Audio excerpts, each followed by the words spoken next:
Buenas tardes. Vamos a seguir con la serie El valor del respeto. El tema número 4 que nos concierne hoy lo hemos titulado El respeto al matrimonio. El séptimo mandamiento de la ley de Dios que Dios le dio a Moisés quedó registrado en Éxodo capítulo 20, versículo 14. Y dice de esta manera: no cometerás adulterio. La palabra adulterio aquí viene de una palabra hebrea, su raíz es na'af. Esta palabra tiene distintos significados. El diccionario da la descripción de apostatar, que es de manera deliberada retractarse, desertar, en este caso de la familia, de la esposa o del esposo. Tiene la idea de algo que se descompone, de algo que se trastorna, que se altera. Esa es la idea de adulterar. Se habla de adulterar la leche. Cuando se adultera la leche, se alteran las propiedades nutritivas de la misma. Entonces ya no tiene el mismo efecto y se corrompe más fácil. Se adultera la gasolina. Tenga mucho cuidado donde echa gasolina. Le ponen cosas que no tienen nada que ver con ella y termina afectando la función de los autos. Todo aquello que se corrompe de su integridad se degrada. Con este mandamiento, no adulterarás, Dios tenía en su mente, pero sigue teniendo el propósito de que los esposos respetaran, tanto el esposo como la esposa, ambos respetaran el vínculo más sagrado que Dios había creado. El matrimonio, la unión de un hombre con una mujer. El respeto al matrimonio mantiene al mismo inalterable, íntegro, funcionando sin alteraciones. Por eso es bien importante este respeto que el Señor nos dejó que tuviéramos hacia la familia, hacia el matrimonio. Fíjense que desde tiempos muy antiguos el adulterio fue considerado un pecado atroz, ¿sí? Algo destructivo, algo que traía consecuencias muy duras, muy difíciles, muy dolorosas. Hay un texto que se escribió en el siglo IV antes de Cristo. Estoy hablando de Génesis, ¿sí? Esto que vamos a leer ahora es muchísimo antes, casi 1000 años antes de la ley que Dios le dio a Moisés. Vamos a ver en este texto una historia de uno de los hijos de José. José fue uno de los patriarcas de Israel. Tuvo 2 hijos y por algunas situaciones familiares su hijo terminó en Egipto, pero esclavizado, como un siervo, como un esclavo. Y estoy hablando de José, el hijo de Jacob. Él fue a parar a la casa de un hombre rico de Egipto. Este hombre se llamaba Potifar, era un hombre casado, era un hombre muy emprendedor, era un hombre muy rico, con muchas propiedades, haciendas, ganado, etcétera. Y José fue comprado por Potifar como esclavo. Y Potifar empezó a ver que ese esclavo tenía algo distinto que los otros. Lo que pasa es que José era un joven de 30 años en ese momento. Era un hombre temeroso de Dios, amaba a Dios, respetaba a Dios. Y la historia que voy a leer una parte, está en Génesis 39, versículo 7. Lo voy a leer en la versión al día. Vamos a ver el concepto que tenía José respecto al respeto que debía tener hacia la mujer ajena, en este caso. Dice Génesis 39, 7, José era muy varonil y de buena presencia, o sea, era un hombre apuesto, joven, 30 años. Y dice, algún tiempo después, la esposa de su amo, subrayen, la esposa de su amo, o sea, Potifar, puso sus ojos en él, comenzó a mirarlo detenidamente, comenzó a sentirse atraída por este joven que tenía temor de Dios. Y le dijo, sin más ni más, acuéstate conmigo, le dice. Ahora, si esto le sucede a alguien que no tiene temor de Dios, su reflexión sabia es, bueno, pues a quién le dan pan que llore, ¿verdad? Y se sienten pues conquistadores, y se sienten que todavía las pueden, etcétera, etcétera. Pero José era distinto. Y dice que dice en el versículo 8, cómo reaccionó José ante esta insinuación de una mujer que no le importaba destruir su propio matrimonio, su propia vida, a sus propios hijos, ofender a sus padres, a sus suegros, no le importó, no lo estaba tomando en cuenta. La reacción de José fue la siguiente, pero José se negó. En la versión Reina Valera dice que José no quiso, lo cual implica que fue un acto de la voluntad. No quiso José, dijo, no, yo no. Pero luego le da una explicación, siempre guardando el respeto hacia la esposa de su amo. Le dice que José se negó y le dijo, mi señor confía tanto en mí que no se preocupa para nada de lo que pasa en la casa.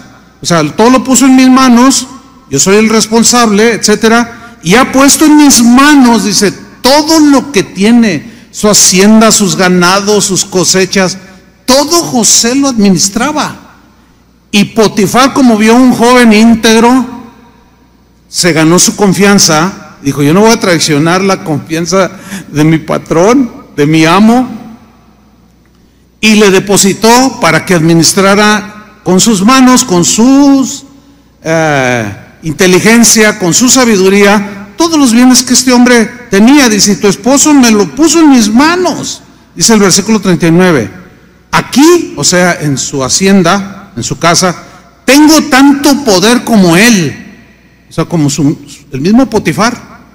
Nada, dice José, explicándole a esta señora, nada me ha prohibido. Puedes matar un cabrito, comerlo, puedes comer de la cosecha, de los árboles frutales, puedes montar los caballos, todo está en tu mano, nada me ha prohibido. Y luego le dice, excepto a ti. O sea que cuando Potifar le pone las manos a José, mira, puedes usar todo lo que hay aquí en la hacienda, es como si fuera tuyo, José. Pero ¿sabes una cosa? Cuidado con que te metas con mi mujer. A lo mejor ya la conocía, que era una señora con problemas. Y le dijo, nada más te voy a encargar algo, a mi esposa la vas a respetar. Y José se lo dice, nada me ha prohibido excepto a ti, porque eres su esposa. Ahora fíjate lo que dice José al final. Dice, ¿cómo pues voy a cometer un mal tan grande y pecar contra Dios? Bueno, estas dos últimas frases nos están mostrando cómo José tenía un altísimo concepto del matrimonio, un respeto hacia el matrimonio, hacia la familia. Él lo sintetizó en dos expresiones. ¿Cómo voy a cometer un mal? Fíjate, un mal tan grande. Es decir, José consideraba un mal muy grande y muy destructivo cometer adulterio o tomar la esposa o la mujer que no le correspondía. ¿Por qué José tenía este concepto de no cometer un mal tan grande? ¿Saben por qué?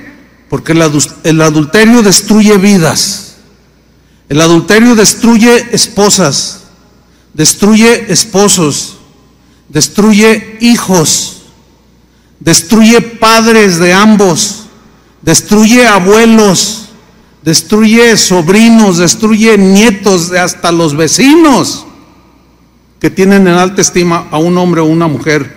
En fin, destruye familias enteras.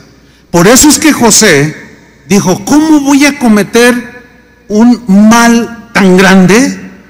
Bueno, a todo eso que acabo de mencionar hay que añadir también que el adulterio, aparte de todo lo que mencioné ya que genera, también se genera abandono. El abandono genera pobreza, miseria, frustración, amargura en el esposo, la esposa, o los hijos, o el abuelo, o el tío. Engendra odio. Y ya yéndonos al extremo, engendra asesinatos. Es muy conocido. Yo tuve un amigo que fue asesinado por el esposo de la mujer con la que él se metió antes de yo ser cristiano. Los encontró allí, fue y buscó una pistola y lo acabó, lo mató. Y en general provoca una corrupción que a la vez se deriva en descomposición de la sociedad. Lo que vemos el día de hoy, en nuestra actualidad, díganme quién de ustedes no ha oído o ha sabido o ha tenido un familiar, si no es que le ha sucedido desgraciadamente un suceso como ese de adulterio. Todos en la familia hemos tenido por lo menos uno. Piense toda la destrucción que provocó, todo el dolor que se provocó. Bueno, eso ya es tan común en nuestras sociedades, por eso la gente de hoy está como está, por eso el mundo está como está. El segundo concepto que sintetizó José, el primero fue: ¿cómo haría yo un mal tan grande? El segundo fue: y pecar contra Dios. O sea, José sabía y entendía que Dios, como el creador de la familia, si él cometía adulterio, él sabía que estaba pecando contra Dios, que era una de las faltas de respeto a Dios más groseras. Y no solo a Dios, era falta de respeto al esposo, falta de respeto a sí mismo, falta de respeto a los hijos de la mujer, a los tíos, a los primos y a todo lo que está alrededor. Y lo consideraba un pecado grave. Ahora, la palabra pecado en la Biblia, su etimología, su origen etimológico se puede traducir simple y sencillamente como fallar al blanco, al blanco. La idea es de un arquero que tiene su blanco a X distancia y apunta, suelta la flecha y da en el blanco. Y pecado es no dar en el blanco. Es como si el mismo flechero o arquero lanza la flecha, pero algo pasó, se movió, se distrajo, soltó la flecha, pero no da en el blanco y pasa por encima, por un lado. Pero a 15 metros está una señora en el río lavando la ropa y se la entierra en la espalda. O sea, es muy peligroso errar el blanco con un arco o con un arma de fuego, ¿sí o no? Muy peligroso. Bueno, ese es el sentido de pecado. Entonces José es como diciendo: no puedo errar el blanco de esa manera, puedo destruir con eso. José entonces tenía un concepto del adulterio como uno de los errores y de los pecados más destructivos que les estoy hablando de hace 3500 años. Ya estaba en la conciencia del hombre, ya estaba algo en el corazón del hombre. En Proverbios 6:32, con pocas palabras nos narra todo lo que provoca el adulterio. Dice Proverbios 6:32, mas el que comete adulterio es falto de entendimiento. Es decir, que teniendo una inteligencia, un sentido común, una capacidad para reflexionar y considerar qué es bueno y qué no es bueno, qué es conveniente y qué no, qué es malo, qué es destructivo o qué es edificante, como lo ciega la pasión a una persona que se deja arrastrar. Dice, el que comete adulterio es falto de entendimiento. En otras palabras, como que se le bloquea la razón y comete un acto irracional.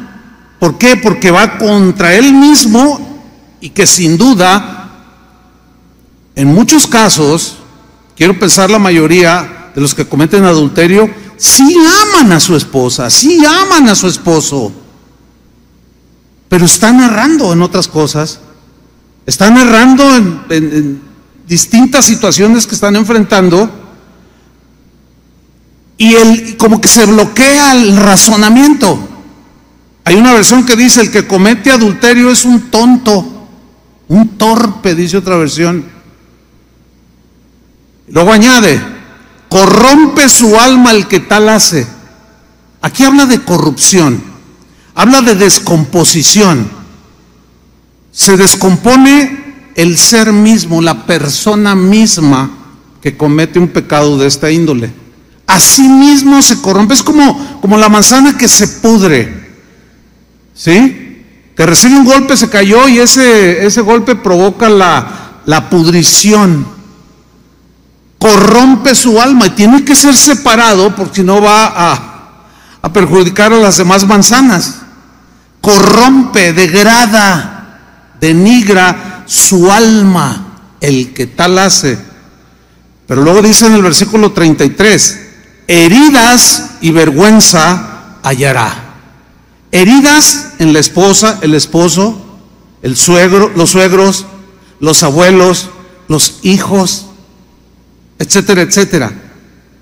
Tendrán una herida en sus corazones, una herida que quizás los lleve en su desarrollo y crecimiento, en su caminar por esta vida, a generarles odio y amargura que puede terminar muy mal. Hay gente que está muy mal porque su padre los abandonó por meterse con otra mujer, y esto les generó pobreza, miseria. Crecieron, se encuentran con el padre y lo odian. Yo una vez traté un caso de un hombre ya grande, casi llegando a los 80 años, que se la pasaba llorando, así se sentaba aquí a mi izquierda, y un día me acerqué con él para hablar.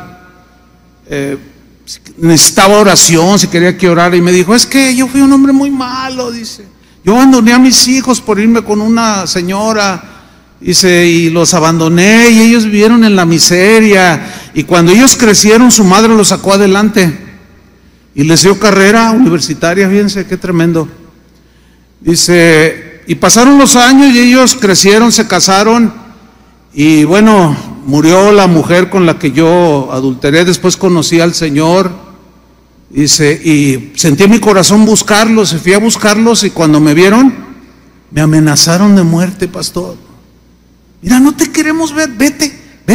Y otro ya venía con la pistola, lárgate, papá, vete, por favor, vete, no te queremos ver, perdónenme, no, vete, lárgate o te mato.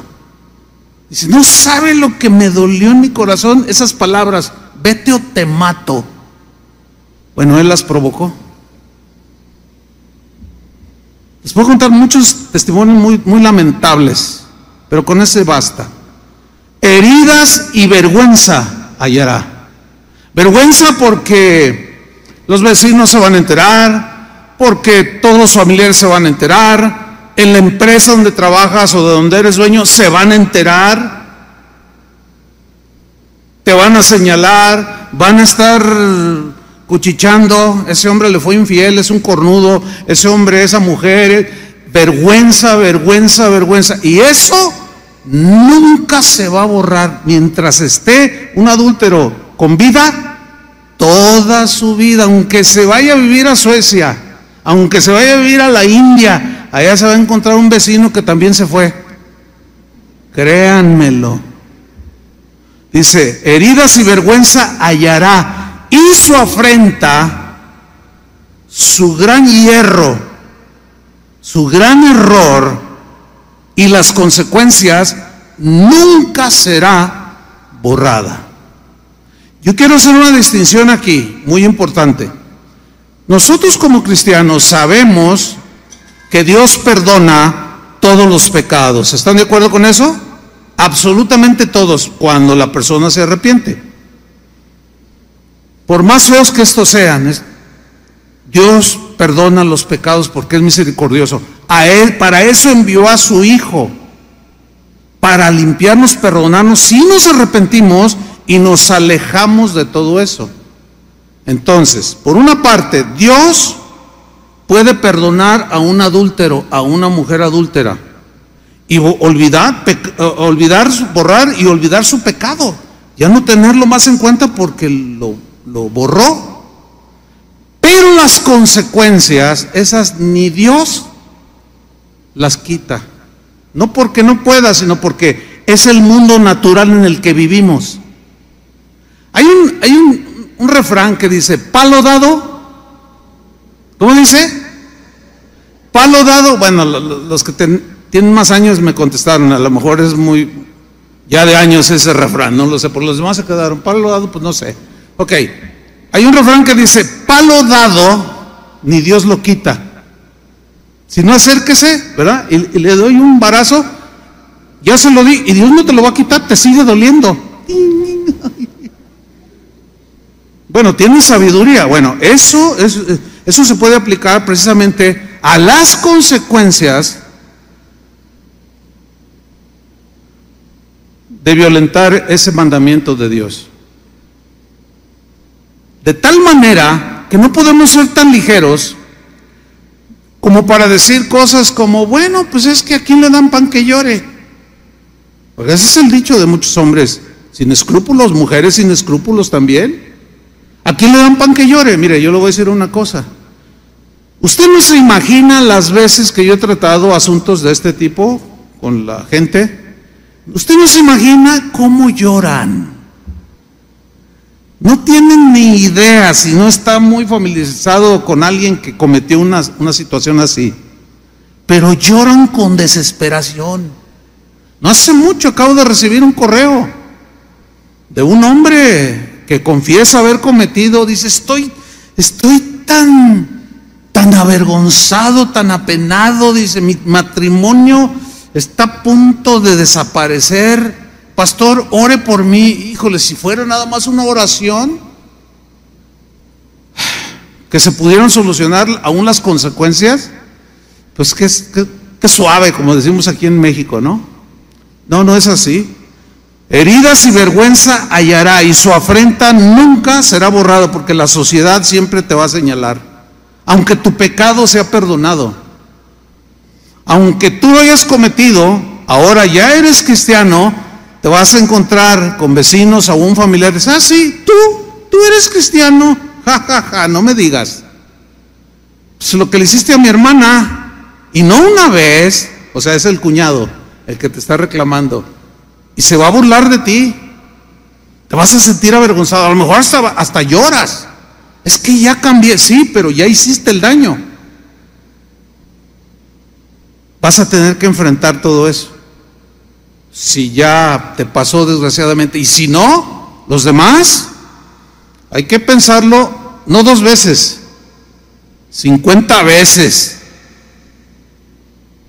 aunque te están dando pan del que sea, que a fin de cuentas es pan de muerto. Es un pecado tan grave el adulterio que Dios lo castigó con la pena de muerte, así como lo oye. pena de muerte. En la ley de Moisés, Dios tuvo que restringir al hombre para evitar que se desbocara, y tuvo que penalizar el adulterio tan severamente por la sencilla razón de que atentaba, era una falta de respeto contra el Creador, y en el caso de un adúltero era una falta de respeto terrible hacia la esposa que Dios le había dado. Esto lo vemos desde el Antiguo Testamento, la pena de muerte por adulterio. Vamos a Deuteronomio 22:22. Voy a leerlo en la versión lenguaje actual.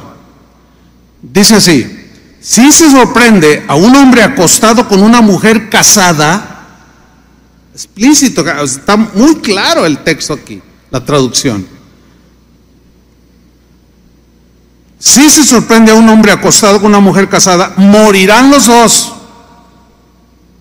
el adúltero y la adúltera. Así harás desaparecer el mal de Israel. ¿Lo considerará Dios un pecado grave? Por supuesto que sí. El mandamiento tiene la intención, no adulterarás, de guardar respeto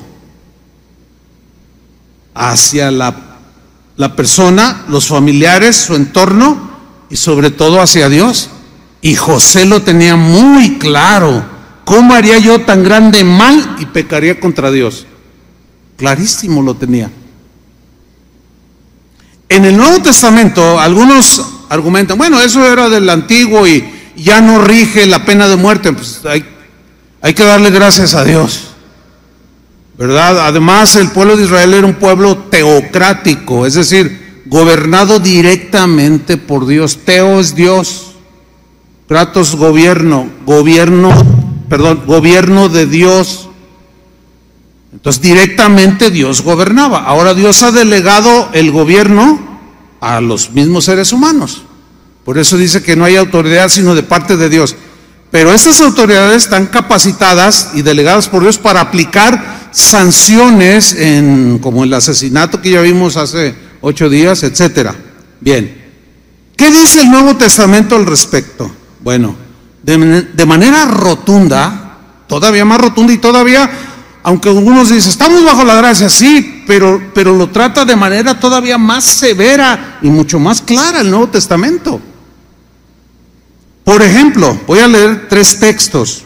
En la carta a los Gálatas, el apóstol Pablo, hablando de los pecados de los cuales los Gálatas en este caso habían sido perdonados y limpiados, pero Pablo les hace una advertencia que ya deben de alejarse de ese tipo de pecados. Entonces él en el capítulo 5, versículo 19, da una lista de los pecados, dice, las obras de la carne. Dice 5:19 de Gálatas: y manifiestas, o sea, evidentes, claras, son las obras de la carne. La carne aquí son las pasiones desordenadas, los malos deseos, lo corrupto, lo inmoral, ¿sí? Todo aquello que le falta respeto a todos los demás, sea robo, sea asesinato, sea adulterio. O sea, esas son las obras de la carne, todo lo malo, ¿sí? Que venimos cargando por naturaleza, que todos heredamos cuando nacemos, que es la tendencia hacia lo malo. Bueno, que ustedes ya conocen la historia, a qué se debió. Manifiestas son las obras de la carne, que son, y miren lo que encabeza la lista: adulterio. Luego dice fornicación, inmundicia, lascivia. Pero esos cuatro palabras que menciona aquí, todo tiene que ver con la vida sexual o con la sexualidad del ser humano. Interesante, ¿no? Porque son los pecados más comunes, los más practicados, incluso los que generan más dinero. La prostitución genera mucho dinero, la trata de mujeres produce mucho dinero, la pornografía produce mucho dinero. Y entre comillas, curiosamente, esa es una manera de decirlo, por eso dije entre comillas, El adulterio y estos pecados sexuales de tipo sexual encabezan la lista. Ahora, él continúa diciendo, yo quiero sintetizar hasta el versículo 21, Gálatas 5:21, cuando les dice a los Gálatas, como ya os lo he dicho antes, o sea, ya se los había enseñado, porque llegaron algunos maestros y quisieron cambiar las normas de Dios al respecto. Dice, no pasa nada. Por ejemplo, los filósofos, algunos decían que lo malo no era lo que estaba dentro, el alma, sino el cuerpo. Entonces el cuerpo, pues no lo puedes frenar, el cuerpo, dale lo que te pida. Había varias filosofías que aseguraban esto, y por eso eran muy promiscuos. Bueno, en pleno siglo XXI hay gente que se gobierna por estas filosofías. Argumentos, pensamientos filosóficos. No, pero ¿qué tiene? Yo no le hago mal a nadie. Es mi vida privada, etcétera, etcétera. Y nunca les cae el 20 que están destruyendo al por mayor por todos lados. Dice Gálatas 5:21, como ya os lo he dicho antes, que los que practican tales cosas, ¿qué sucede? No heredarán el reino de Dios, o sea, excluidos de la vida eterna con Dios. Eso significa pena de muerte eterna. Más drástico, ¿no? Bueno, otro versículo, Hebreos 13:4, escrita exclusivamente para los cristianos.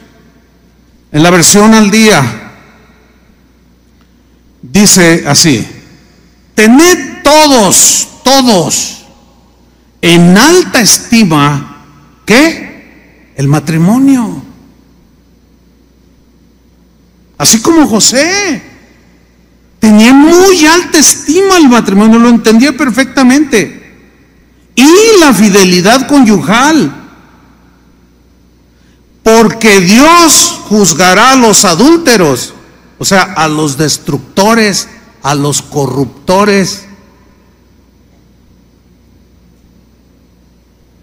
Dios juzgará a los adúlteros y a todos los que cometen inmoralidades sexuales. Ahí está la sentencia, está en el Nuevo Testamento. ¿Y saben cuál es el juicio y cuál es el veredicto? Pena de muerte eterna. Es grave, hermanos. Un último versículo, 1 Corintios 6, 9 y 10, apoyando el punto anterior. Les dice Pablo ahora a los corintios, que eran griegos y que se jactaban de los grandes filósofos. Algunos de ellos, como decía hace un momento, decían que al cuerpo había que darle rienda suelta, que no había ningún problema, pero que cuidaras tu alma, o sea, nada que ver, todos por ningún lado. Y se habían infiltrado filosofías, o muchos que ya las vivían, pero que al convertirse en el proceso de renovación de su entendimiento, de sus pensamientos, ellos seguían haciendo ciertas prácticas y seguían alentándolas o justificándolas en los miembros de la iglesia en Corinto.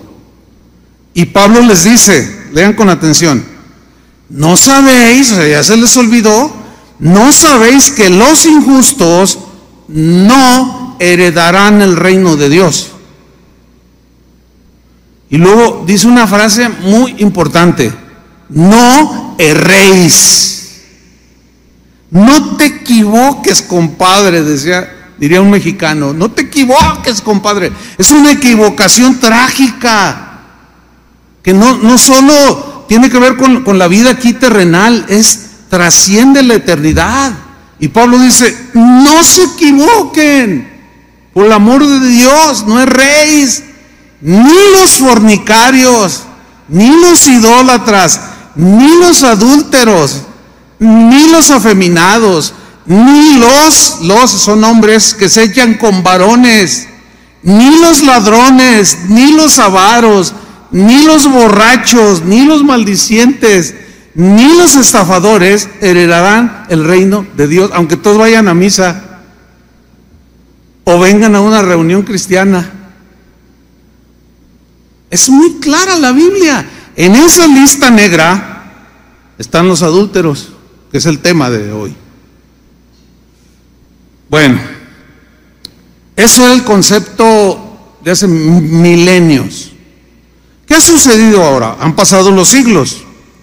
Los países, poco a poco, sobre todo en el siglo XX pasado, poco a poco se han ido relajando, paulatinamente han ido tolerando, justificando, argumentando respecto al adulterio, porque muchos, por no decir que todos, pero muchos países todavía a inicios del siglo XX, en su código penal tenían tipificado el adulterio como delito.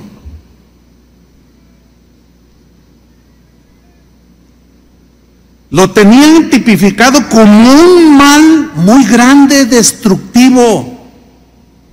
Yo leí un código, creo que el de Chile, no recuerdo bien, o el de Argentina, que incluso decía que el adúltero es un ladrón porque roba a la esposa de otro, y se tipifica como robo, no porque la mujer sea una cosa, sino porque le pertenece moralmente, ¿sí?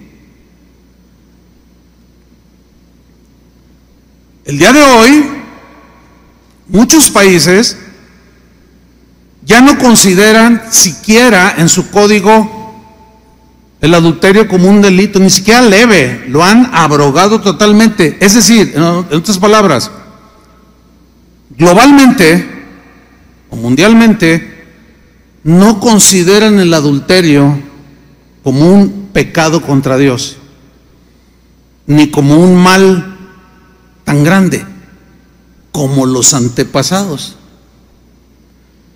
Los legisladores en los congresos de los países, los juristas comenzaron a argumentar, comenzaron a sostener de que el adulterio no debería de ser considerado como un delito, sino simplemente como un incumplimiento del contrato matrimonial.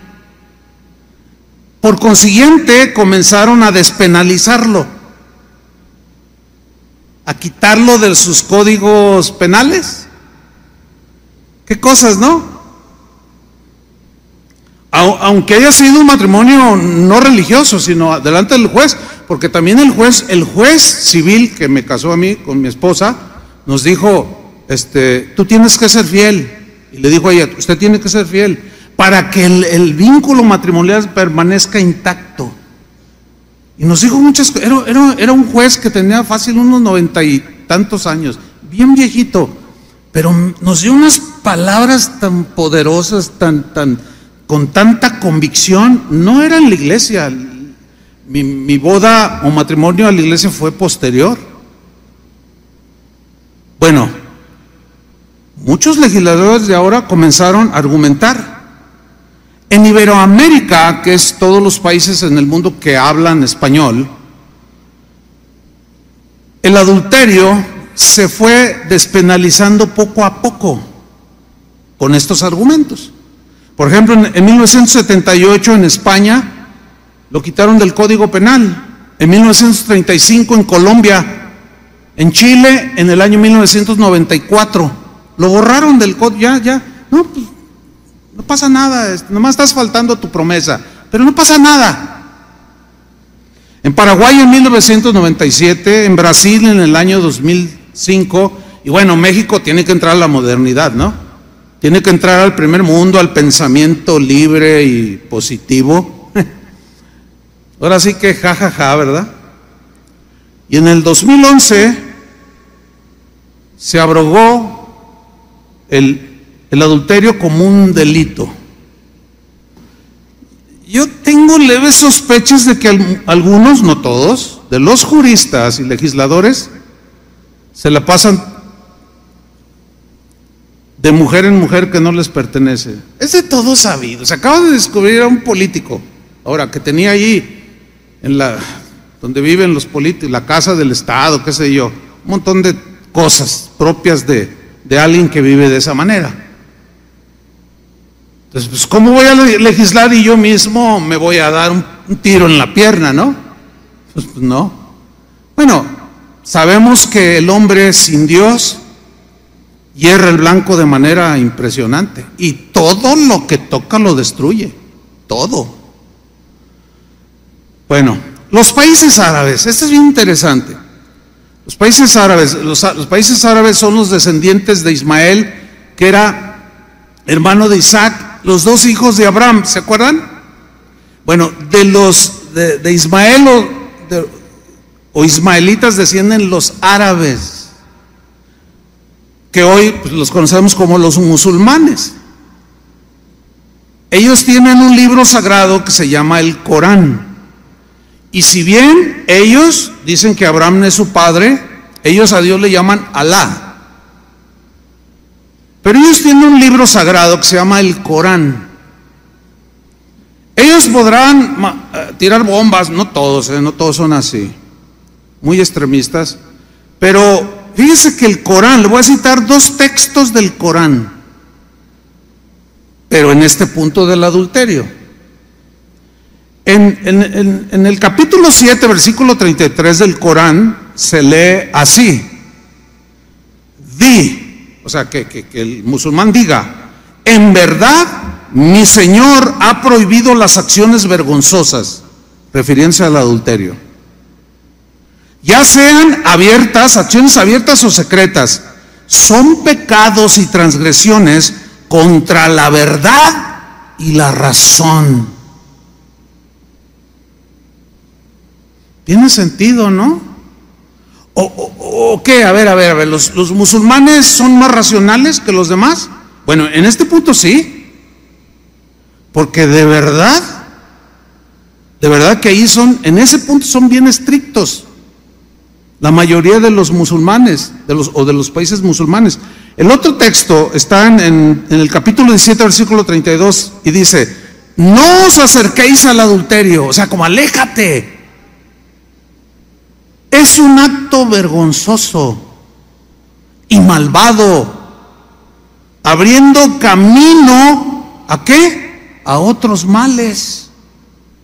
Bueno, esos dos conceptos empatan con el mensaje de la Biblia al respecto, ¿sí o no? Ahora, yo no estoy diciendo que es un libro como la Biblia, pero Pablo citó a filósofos y algunas frases están escritas en la Biblia. Eso no significa que es palabra de Dios.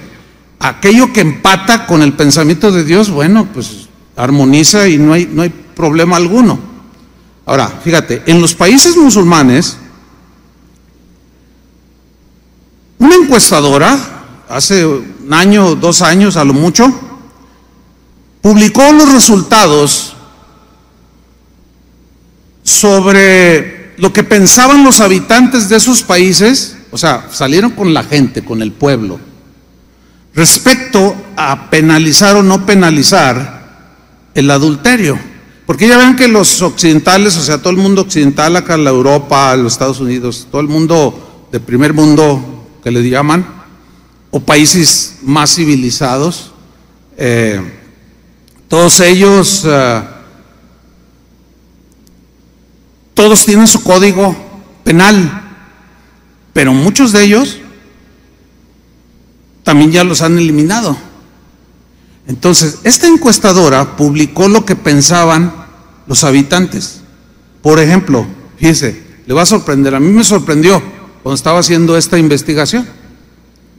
El 82% de los pobladores de Egipto, de los habitantes de Egipto, ¿qué es Egipto? ¿Que en la Biblia no es el símbolo del mundo?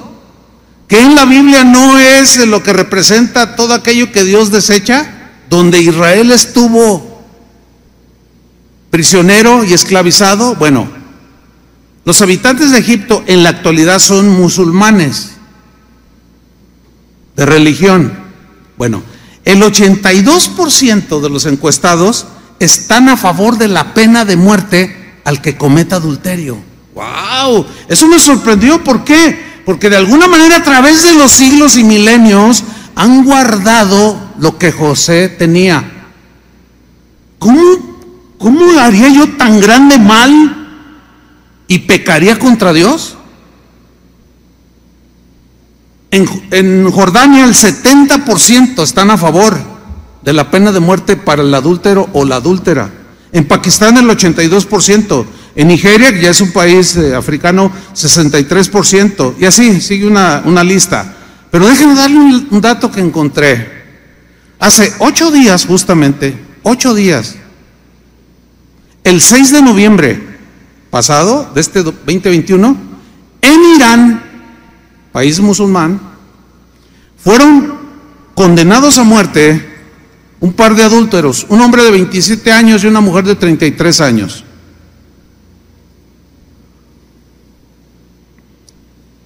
Les dijeron un hasta aquí, pena de muerte, hace 8 días. Y muchos de este lado del mundo, no, que retrógradas, no, que no, bueno, ok. Pero les voy a decir algo, el índice de adulterios es evidente que no desaparece, pero créamelo, según lo que yo he encontrado, sí inhibe en gran medida, pero claro que sí. Es como la pena de muerte. Algunos juristas, algunos legisladores aseguran que no provoca inhibición. Créamelo que sí. ¿Se acuerda cuando antes estacionaba usted en los lugares específicos para los discapacitados? ¿Se acuerdan? Y luego empezaron a endurecer las penas porque a todo el mundo no le importaba. No le importaba respetar ese lugar. Pero ahora, dígame si no ha inhibido las multas de 7,000 pesos. Claro que sí. Yo sé que es una discusión esa, ¿no? De que si inhibe o no. Pero si Dios lo estableció es porque en verdad inhibe. O sea, sí hace detener, se la piensan 2 veces. Mire, en el estado de Texas es el estado dentro de la Unión Americana más armado de todos los demás. ¿Qué me refiero con armado? Que toda la gente en Texas tiene armas de fuego. Todos. Es más, hay una ley que si usted no tiene un arma de fuego para defensa propia, lo multan. Usted tiene que tener por lo menos una pistola. La gente trae sus pistolas en las cajuelas. Son leyes que han regulado. Bueno, es el estado que menos homicidios hay violentos en comparación con los demás. Claro, ¿por qué? Porque tú te pones picudo y traes, pero sabes que el otro trae. El ladrón, mire, allá a mí me ha tocado que llegamos del aeropuerto, me recogen y llegan y abren así, oye, dejas abierto, sí, aquí nadie se mete. Claro, no faltan los ladrones, pero sabe a lo que se atiene y entran así, mire. Sí inhibe, por supuesto que sí inhibe. No me diga que la palabra de Dios no lo inhibe a cometer cosas, ¿sí o no? Ahí está la prueba. Temor de Dios, amor a Dios, respeto a Dios, nos inhibe, o sea, nos frena para hacer tontería y media. Los Emiratos Árabes, Yemen, países musulmanes, contemplan la pena de muerte para los adúlteros. En Jordania, Líbano, Siria, el adulterio sigue siendo considerado un delito. Corea del Sur, Corea del Norte despenalizaron este siglo ya el delito de adulterio. Taiwán es uno de los países asiáticos de los más desarrollados, o sea, de lo que llaman primer mundo. Economía, pues, acá arriba, ¿no? Taiwán es primer mundo. Bueno, a pesar de ser un país de primer mundo, contemplan en su código penal el adulterio como un delito. Y sí inhibe a muchos taiwaneses. Por supuesto que sí. Bueno, Estados Unidos, un país que fue fundado por cristianos, su constitución nacional está fundamentada sobre la Biblia. Todavía en las cortes en los Estados Unidos, cuando hay un juicio, hacen jurar a los declarantes o a los acusados, a todos los hacen jurar con una Biblia. ¿Se han visto esa escena, no? Se acerca el policía y le pone la Biblia y ¿juras decir la verdad y nada más que la verdad? Y el otro dice, levanta la mano, lo juro. A ver, pon tu mano sobre la Biblia, lo juro, dice. Y se avientan unas mentirotas. O sea, ya es puro protocolo, porque se ha ido perdiendo el temor a Dios, el respeto a Dios. Previamente, aunque sea culpable, el abogado le dice, no vayas a decir esto porque solito te tuerces. Vamos a torcerlo al otro, aunque es inocente, pero pues es que pues yo soy el fiscal quiere acusar y el defensor, aunque sea culpable y haya matado con todo, él va a defender y va a argumentar, pero juran sobre la Biblia. Bueno, en los Estados Unidos solo quedan 7 estados que penalizan el adulterio, que está en su código penal. ¿Y los demás qué pasó? Si estaban todos, pues ya los derogaron. Oklahoma es un lugar donde el delito se castiga hasta con 5 años de prisión, al bote el adúltero o la adúltera. En Dakota del Sur se penaliza también de manera estricta. En Nuevo México, según los datos, se ha ido perdiendo esa firmeza. En el 2010, hace 11 años, un juez argumentaba a favor de quitar el adulterio como un delito. Un juez de nombre Alan Malott, eso lo menciono porque pues es pública esta información. Él describió así dicho código que alteraron. Ellos hablan de que lo adaptaron a las necesidades actuales, porque ya estaba descontextualizado. Dicen palabras bonitas, ¿verdad? Que la gente dice, ay, suena padre, ¿no? Ah, bueno, este hombre dijo lo siguiente: se aceptó, o sea, los cambios, se aceptó que una sociedad libre y democrática debe tolerar ciertas conductas ofensivas, refiriéndose al adulterio. ¿Deben qué? Tolerarse. Así como algunos comportamientos desagradables y moralmente desviados. Él mismo está diciendo lo que son, pero también dicen que en el nombre de la libertad personal se debe tolerar esas conductas. Bueno, es verdad, pero a la vez es contraproducente. Es verdad, pero es una verdad a medias y engañosa, porque ciertamente tenemos libertad, ¿sí o no? Tenemos libertad y esa libertad debe ser respetada, pero esa libertad también tiene límites, ¿sí?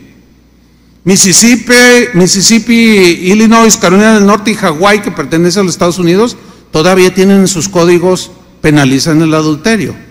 Ahora, usted podrá tener su opinión sobre el adulterio, porque a fin de cuentas, pues solamente usted y Dios saben lo que piensan. Nosotros nos decimos cristianos, pero la definición que estoy dando, pues cabe, si entra. Usted podrá tener su opinión sobre el adulterio. Usted es libre de pensar y de creer lo que usted desee sobre el tema, porque es una libertad que Dios nos dio de pensar, de accionar, de reflexionar, tomar decisiones y hacer lo que nosotros queramos, ¿sí o no? Una libertad que Dios le dio al hombre. Ok. Usted puede argumentar, mire, yo soy libre de hacer lo que yo quiera. Le voy a decir algo, tiene razón. Tiene razón. Es más, le voy a decir algo más. Yo respeto. Lo respeto. Ahora, el hecho de que yo respete, de que usted diga, es que yo soy libre de hacer lo que yo quiera, yo lo respeto, porque merece respeto, porque usted es una persona que toma sus propias decisiones. Pero el hecho de respetarlo no significa que yo esté de acuerdo. ¿Me explico? Por ejemplo, los que argumentan que cambian de sexo y que un hombre le gusta un hombre, bueno, yo los respeto, pero no estoy de acuerdo con esa práctica. ¿Me explico? Entonces, yo no puedo agredirlos, burlarme, hacer memes, faltándoles al respeto por lo que ellos en su libertad creen. Ya hablaré un poco más de eso, porque luego a veces nos confundimos en esto. Una vez alguien me dijo, no, yo cómo voy a respetar a un ladrón. No, pero espérame, hasta la misma ley, o sea, lo agarran y si violan por ejemplo, lo torturan, es un delito de las autoridades. Hay que respetarle sus derechos, ¿sí o no, licenciado? Digo, porque él es licenciado penalista ¿o estoy diciendo tonterías? No, gloria a Dios. No, pues tengo que estudiarlo y definirlo bien. Ahora, otros dicen, nadie tiene derecho de meterse en mi vida privada. Eso es cierto. Nadie tiene el derecho de meterse en su vida privada. Una vez terminé de predicar en un lugar y se me acercó un hombre y así yo lo vi enojado. Oiga, que usted, ¿qué se cree? Que usted se metió en mi vida privada. Yo le dije, ay, oiga, pues, ni lo conozco, es la primera vez que vengo a esta iglesia. No, es que usted dijo cosas que son de mi vida privada. Fíjate, estaba confundido. Le digo, oiga, ¿usted es asistente aquí asiduo? Sí, tengo 4 años, 5 años asistiendo a esta iglesia. Pero usted hoy se metió en mi vida. Le dije, no, mire, no lo tome así. Más bien él se metió en su vida. El que sí tiene derecho a meterse en tu vida, pero por tu bien, para corregirte, para evitar que te des tantos golpes y termines como el caballo blanco que llegó a Tijuana. Digo, el que entienda, entienda. Todo sangrando. O sea, no, si Dios vino, Jesús fue enviado a este mundo para librarnos de todo eso. Entonces, sí, tú tienes derecho a que te respeten la vida, dice, por ejemplo, un adúltero. No, nadie me puede juzgar. No, tienes razón. Pero fíjate cómo suena un adúltero diciendo que respeten su vida. ¿Cómo suena? Suena mal, porque ¿cómo un adúltero demanda respeto cuando él no respetó a la mujer de su patrón o de su vecino? No, el respeto se gana, ¿sí o no? El respeto se gana por tu conducta. Entonces, alguien que comete una falta de respeto de tal magnitud, ¿cómo exige respeto? Suena mal. Suena irracional, suena falaz, suena un argumento tonto. Ahora, si usted se considera cristiano, yo no sé si usted se considera o no cristiano. Estoy dando ese margen así de libertad personal, ¿no? Y respetarla. Yo no sé si usted se considera cristiano, pero si usted se considera cristiano, usted debe tomar muy en cuenta la enseñanza de Jesús, porque somos seguidores de Jesús. Y si somos seguidores de Jesús, discípulos de Él, debemos de respetar lo que Él enseñó, ¿sí o no? ¿Están de acuerdo? Bueno, Jesús en su enseñanza habló profundamente sobre la pureza del corazón. Él dijo, bienaventurados los limpios de corazón, porque ellos verán a Dios. Ahora, ¿por qué dijo bienaventurados? Porque el corazón no se refería obviamente al músculo que tenemos aquí, el órgano, el corazón que palpita y bombea sangre a todo el cuerpo. No, el corazón es un sinónimo del ser, de la persona, del centro de la persona, donde se asientan los sentimientos, la voluntad, los razonamientos, la inteligencia. Ese es el corazón. en la Biblia, cuando lo menciona. Y Jesús habló directo al corazón. Jesús les dijo a sus seguidores o a los que querían seguirlo que no era suficiente abstenerse del acto físico del adulterio. Jesús fue más allá. Jesús fue a la raíz. Jesús fue al corazón. Jesús fue a la fuente, el corazón, a la fuente de tan destructivo mal. En Mateo 15:19, Jesús dijo, porque del corazón, o sea, de ese asentamiento de lo que es la persona, del corazón, ¿qué salen? Los malos pensamientos, los homicidios, los adulterios, las fornicaciones, los hurtos, los falsos testimonios, las blasfemias. Estas cosas son las que, yo puse comillas, contaminan, degradan, corrompen, lesionan, hieren, despedazan. ¿A quién? Al hombre. Y en otras palabras, diciendo Jesús, yo vine por tu corazón. Yo quiero habitar en tu corazón. Cuando decimos, recibe a Cristo en tu corazón, es en el asentamiento de donde surge todo eso, para que lo limpie. Por eso cuando te digan, ay, tú ya eres distinto, te lavaron el cerebro. No solo el cerebro, el corazón. Me lo lavaron y la sangre de Cristo me limpió. Jesús enseñó palabras que muchos hoy consideran imposibles de cumplir. Otros consideran su enseñanza retrógrada. Eso no es para el siglo XXI. Otros consideran la enseñanza de Jesús enseñanzas exageradas. Sin embargo, Dios, como dueño de todo y creador de todo, Él puso las normas para que nosotros funcionemos. Podemos argumentar muchas cosas al respecto. Podemos justificar aquí en la tierra esta práctica u otras conductas corruptas y destructoras, pero a fin de cuentas el hombre es nosotros mismos somos los que nos dañamos. Mire, cuando usted compra una licuadora, una lavadora, cuando compramos este micrófono, cuando compra esa pantalla, esa bocina, cuando compramos esa pantalla, cuando compramos, o sea, todo lo que usted haya comprado, que sea complejo de manejar, todos tienen anexado un manual del fabricante, ¿cierto? Bueno, en esos manuales, siempre, por cierto, debe de leerlos.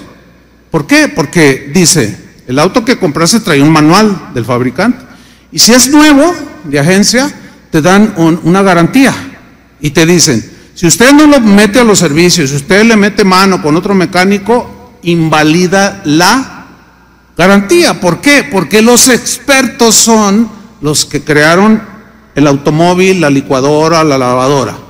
Y si alguien extraño que pretendiendo saber le hace una mexicaneada ahí, lo va a dañar, el costo va a ser peor. O sea, mete la mano y todo lo va a dañar. Bueno, ese ejemplo nos debe de ayudar para entender que Dios, como el dueño y el formador y el fabricante, nos dio el manual del fabricante, que es la Biblia. Cualquier manipulación, cualquier argumento, pensamiento o idea que se le ocurra, no, esto deberíamos de hacerlo así, esto debería de ser así, es meter la mano y decir que el creador del hombre, en este caso del matrimonio, que tú sabes más que él. No, bueno, eso dice Dios, pero se me hace que sí, Jesús dijo eso, sí, no, mis respetos para Jesús, pero yo pienso que debe, tú piensas que debe, o sea, estás diciendo, yo soy más inteligente que él. Órale. A ver, ¿alguno de ustedes ha fabricado un auto? O sea, que tú lo hayas fabricado, lo hayas diseñado y todo el motor y todas las partes, y ahora las computadoras, toda la tecnología que traen. ¿Alguno de ustedes ha hecho algo así? Pero si lo hicieras, tú pues le pondrías un manual y también te pondrías exigente y dirías, cualquiera que lo adultere, el mantenimiento o la compostura, queda eliminada la garantía. Es lo mismo con Dios. Dios dice, aquí está el manual. Sigue todas las instrucciones y te va a ir bien en tu matrimonio, en tu familia, te va a ir bien en tu negocio, vas a saber manejar tus finanzas, tu comportamiento con los demás, vas a respetar al anciano, vas a respetar a los niños, todo esto, no robes, mira, no lo hagas por esto. Ese es el código, ese es el manual del fabricante. Apartarnos de ese manual, pues es como ya diciendo el Señor, bueno, pues yo no respondo ahí. Pero si tú haces lo que dice ahí, yo respondo de que te va a ir bien.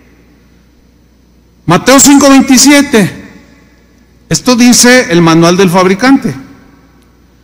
Está hablando Jesús. Oísteis que fue dicho, no cometerás adulterio. Claro, en las sinagogas leían la ley de Moisés. Los judíos de ese tiempo aplicaban la ley. La ley era pena de muerte, acuérdense, para los adúlteros. Pero ellos aplicaban esa ley solamente al hecho consumado del adulterio y no al corazón, no al que lo pensaba hacer o lo planeaba hacer. Es como aquí aún. Alguien puede tener el deseo así de matar a alguien, pero por eso no te van a meter a la cárcel. Te matan cuando lo consumas. Pero Jesús precisamente fue a la fuente, a la raíz. Ya dijo Jesús, del corazón todo esto sale y mata, contamina, destruye. Entonces Jesús dice, ustedes oyeron que fue dicho, no cometerás adulterio, pero, o sea, la acción consumada. Pero dice, yo os digo, hago un énfasis aquí diciendo el Señor, algo que no quisieron entender, que era más profundo, pero yo os digo que cualquiera que mira a una mujer para codiciarla, ya adulteró con ella en su corazón. Oiga, pastor, entonces hay que andar como los caballos así, ¿no? Aquí la clave para entender esto está en el verbo mirar. Mirar a una mujer para codiciarla. Ok, la palabra blepo, que va a aparecer ahí en la pantalla, es la palabra que se traduce por mirar. Pero esa mirada, el diccionario nos da más amplitud para entenderlo. Blepo es mirar algo o alguien con intensidad, con fijación, con mucha atención. Es una mirada prolongada, clavada en algo o en alguien. Esa mirada prolongada empieza a hacer trabajar la imaginación y entonces empieza a producir la intención de llevar a cabo, o sea, al hecho, lo que la mente y el corazón están imaginando. Mirar de esa manera, por ejemplo, un hombre que mira de esa manera a otra mujer que no es su esposa, es una falta de respeto, en primer lugar, a su esposa, porque le prometió fidelidad cuando se casó, y ahí ya le está faltando el respeto a su esposa, está faltando el respeto a su propia compromiso, a su propia palabra, le está faltando el respeto a los papás de su esposa, le está faltando el respeto a sus propios padres de él, le está faltando el respeto al juez,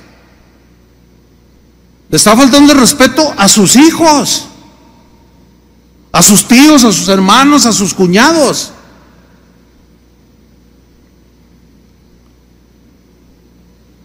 Ese verbo mirar fijamente es el mismo que usó Jesús cuando dijo en Lucas 9:62 lo siguiente: ninguno que poniendo su mano en el arado mira hacia atrás, o sea, mira fijamente, clava su mirada, contemplando con mucha fijación, mirar hacia atrás. Mirar hacia atrás aquí significa ver lo que dejó en el mundo. Los deseos de la carne, la vanagloria de la vida, todo lo que tiene que ver con el mundo y su pudrición, toda la corrupción, de donde venimos. Pero notan el verbo mirar, o sea, que de pronto mira hacia atrás y se queda clavado otra vez. Ay, como los judíos, ay, en Egipto, los pepinos, las cebollas, esto, lo otro, y empezaron a añorar su vida pasada. Es el mismo verbo que habla de mirar, clavarse. Ninguno de esos dice es apto para el reino de Dios. Bueno, es obvio que aquí se refiere a mirar intensamente las cosas del mundo. Y el que ama las cosas del mundo, el amor del Padre no está en él. Y se constituye enemigo de Dios, así dice la Biblia. Clavar la vista y con los ojos comerse deseando los placeres de la carne con la intención de llevar a cabo en su mente y en su corazón lo que está imaginando del pasado. Una persona así termina regresando al mundo. Por eso dice Jesús, no es apto. Fíjate, Pedro, el apóstol, habla de aquellos hombres que le dan rienda suelta a sus pasiones y que algunos de ellos se habían infiltrado en las iglesias del primer siglo y estaban seduciendo y contaminando y engañando a los mismos cristianos. Veamos una escritura bien confrontadora. Segunda de Pedro, capítulo 2, versículo 12. La versión Palabra de Dios para Todos. Él está hablando de este tipo de hombres y dice así: esos hombres no entienden nada. Todo lo hacen por capricho y discuten acerca de lo que no entienden. Y luego viene una aseveración que parece ofensiva, porque es fuerte. Dice, son como los animales. Ahora, ¿cómo es un animal? Anda una hembra, una perrita en celo, y andan todos 10 perros detrás de ella. ¿Y cuándo se han fijado que, ay, nos están viendo? Pues ellos son animales, son irracionales. No les importa si los vean o no, sus instintos así son. No son seres como nosotros, racionales, y son de instintos. Y se dejan llevar por sus instintos, nada más. Instintos animales. Bueno, dice, así son algunos como animales, que nacen para que los atrapen y los maten. Y luego mira lo que dice el 13: sufrirán por haber hecho sufrir a otros. Pues creen que serán felices haciendo, a plena luz del día, como los perros,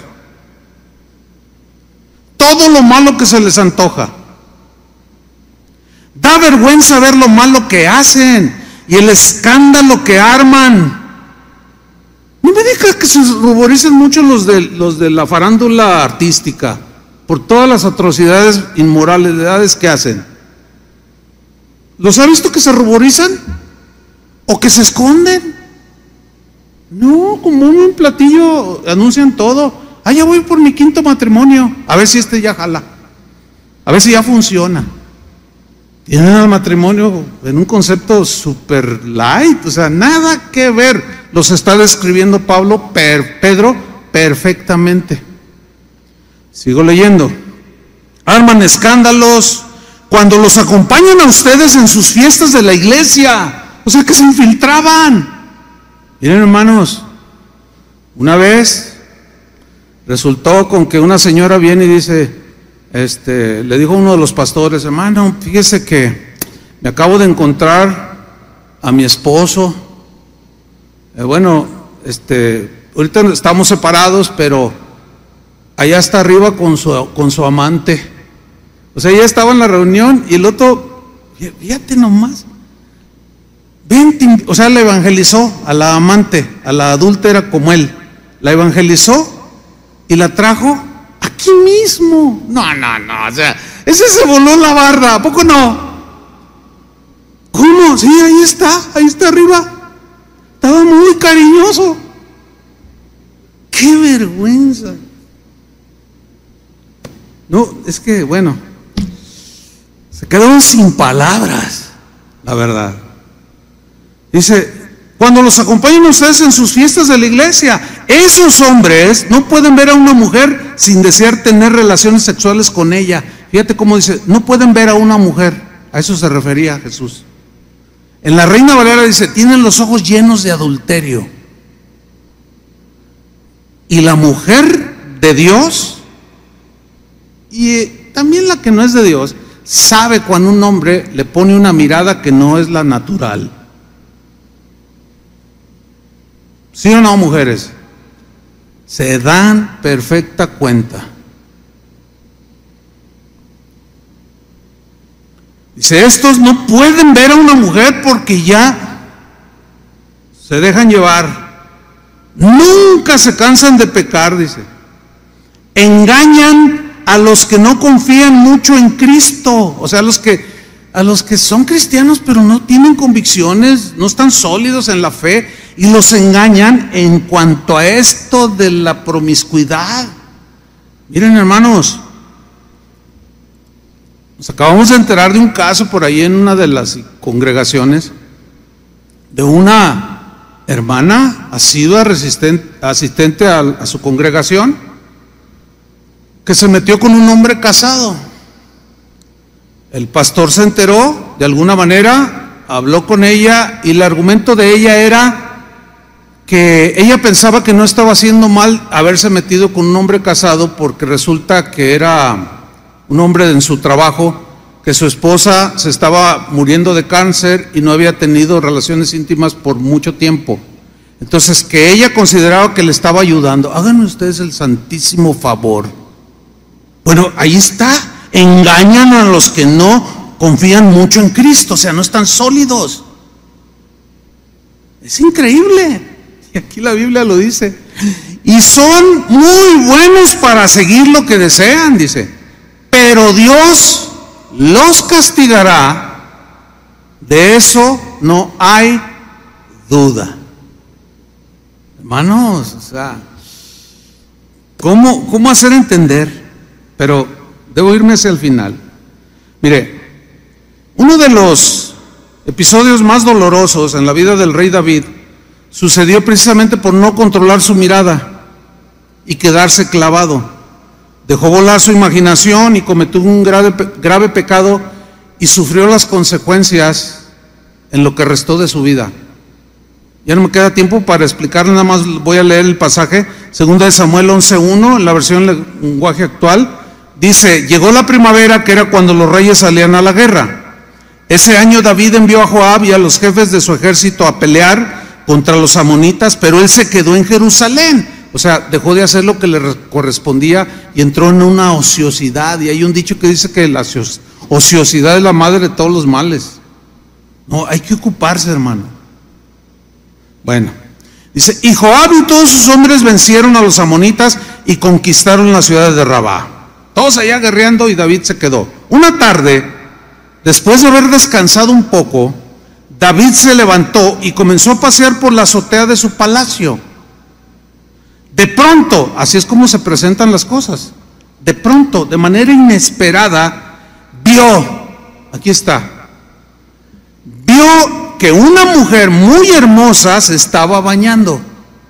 Ahora, esa palabra o ese verbo ver es el equivalente al que vimos que Jesús mencionó, el que mira a una mujer. Se quedó clavado, se quedó contemplando. Y la Biblia no se anda por las ramas, dice, la mujer era muy hermosa. Ahora, hay que pensar un poquito en esto. La mujer, ¿qué mujer prudente, sabia, casta, que razona, que tiene pudor, se baña con la ventana abierta sabiendo que hay un montón de vecinos alrededor? A ver, bueno, algunos han dicho, no, es que esta señora algo traía también. Bueno, es probable, vamos a suponer que también, a lo mejor ya había visto algo, o codició ella también. A lo mejor se enteró que el rey se había quedado y abrió las puertas del baño y se empezó a bañar. Miren, mujeres de ese tipo hay un montón. Te las encuentras en la esquina y a veces dentro de la iglesia. totalmente desubicadas, sin prudencia, sin pudor, sin razonamiento inteligente.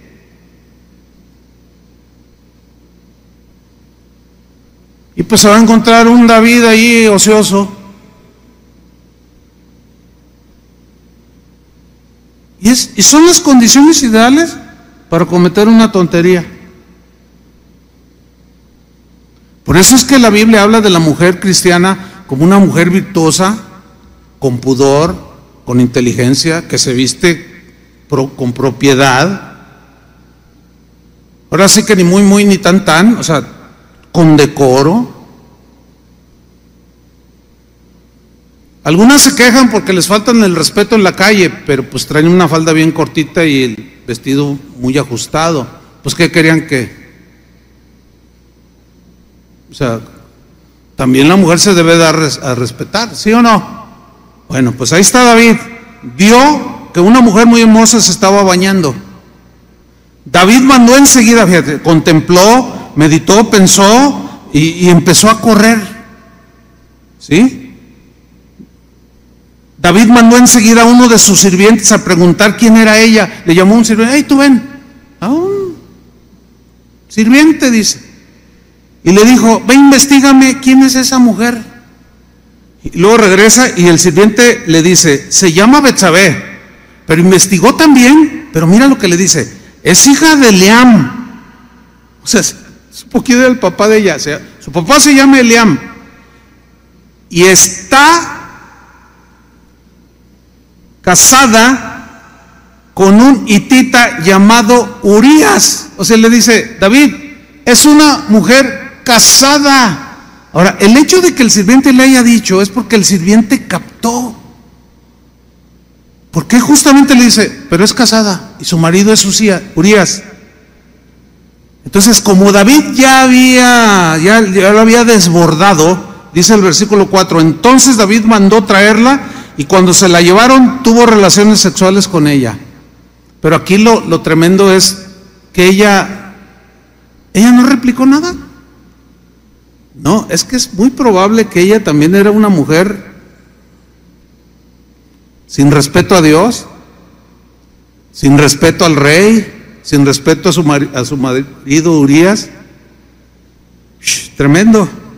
Job 31:1, un hombre temeroso de Dios dijo lo siguiente: hice un pacto solemne con mis ojos, no mirar con deseo a una muchacha. No dice no mirarla, sino con deseo, que es la misma mirada.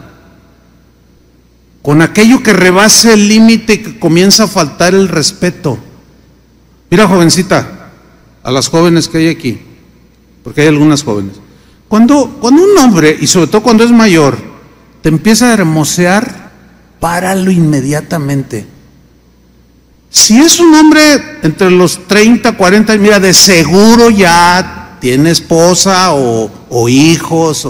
No seas tan ingenua, por el amor de Dios, para creer lo bonito que te habla. Es bien evidente, sin respeto te dicen tus gracias, te tratan de conquistar, pero es ese tipo de hombres.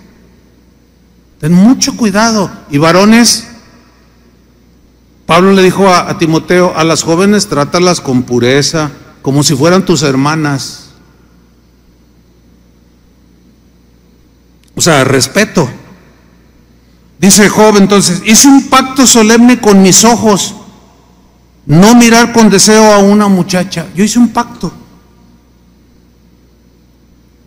Un cristiano de hace algunos siglos dijo: tú no puedes evitar que los buitres o los pájaros vuelen arriba de tu cabeza. Es inevitable, ¿no es cierto? Pero sí puedes evitar que se posen en ella y hagan un nido. Pues ya los tienes aquí, los espantas, ¿no? Pero no puedes evitar que anden ahí. Tú no puedes evitar que de pronto se te atraviese una mujer sin escrúpulos y hasta se te insinúe, varón. O al revés. También hay mujeres que se insinúan. Hay hombres que se insinúan, pero que no les corresponde hacerlo. porque ya están comprometidos. No respetan a Dios, no respetan a los demás. Y Job dice, yo hice un pacto con mis ojos. O sea, un compromiso de no clavarme, de no quedarme allí. De pronto puede venir como David. David pudo haberse dado la vuelta, voltear la cabeza, bajarse, agarrar su caballo e irse a tirar al blanco, ¿sí o no? Pero no lo hizo. Y ahí estuvo su desgracia. Las consecuencias fueron terribles, hermanos. Termino con Mateo 5:29. Jesús dice, por tanto, si tu ojo derecho te es ocasión de caer, sácalo y échalo de ti, pues mejor te es que se pierda uno de tus miembros y no que todo tu cuerpo sea echado al infierno. Esto es obvio que no es literal, es una dolorosa cirugía espiritual, no es literal. Jesús lo que está aludiendo es a la lucha, al sacrificio y de preferir aún estar tuerto o manco, pero no dejarte llevar a la destrucción en el infierno, a la muerte eterna. No es literal, es obvio que no es literal, porque imagínense, pues el cielo estaría lleno de tuertos. Versículo 30, y si tu mano derecha te es ocasión de caer, córtala y échala de ti, pues mejor te es que se pierda uno de tus miembros y no que todo tu cuerpo sea echado al infierno. Aquí lo que Jesús está diciendo, cuida mucho tu corazón, porque las consecuencias son pena de muerte, en este caso de muerte eterna. Hermanos, lo único que nos puede ayudar es la gracia de Dios. Y tener como José esas convicciones bien sólidas. Tentaciones habrá, y el diablo las propiciará, y a veces uno mismo. Fíjate bien lo que ves en tu computadora, en tu celular, que no te claves allí en la suciedad, te estás dañando a ti mismo. Quiero terminar orando, invocando la gracia de Dios para todos los varones, todas las mujeres, todos los que estamos aquí, para que el Señor nos guarde sin mancha hasta que Él venga. ¿Cuántos quieren hacer esta oración? Pónganse de pie, vamos a orar. Señor, invocamos tu gracia, porque sin ella no podríamos enfrentar este mundo que está cada vez más corrompido, degradado. Cada vez las inmoralidades son tan desvergonzadas, no hay límite, todo sale ya a la luz, todo el mundo ve, y ahí hay un desafío, ahí hay un conflicto para los que tú has rescatado del mundo, de guardarnos sin mancha de este mundo. Solo tu gracia nos puede sostener, Señor. Ayúdanos, no podemos por nosotros mismos. Derrama tu gracia sobre nosotros, Señor, que nuestras familias, las de nuestros hijos, de nuestros amigos, de nuestros hermanos, todos nosotros podamos guardar con integridad